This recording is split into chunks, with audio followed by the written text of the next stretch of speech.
কেউ কোনো উদ্দেশ্য করে বলা হয়নি বা বোঝানো হয়নি, তাই কেউ সিরিয়াস ভাবে নেবে না। তাই তোমরা ভিডিওটা দেখে আনন্দ উপভোগ করো।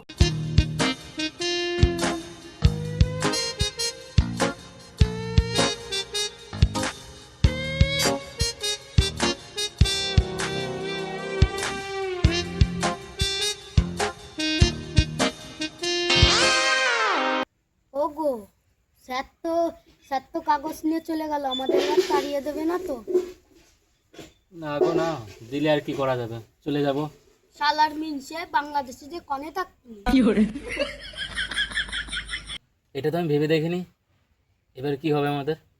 তবে যা হবে না হবে না, এখনো তো ভেবে লাভ নাই। তুমি ঘরে দিয়ে একটু রেস্ট নাও, গে যাও। ঠিক আছে চলো ঘরে রেস্ট নেবো, আসো।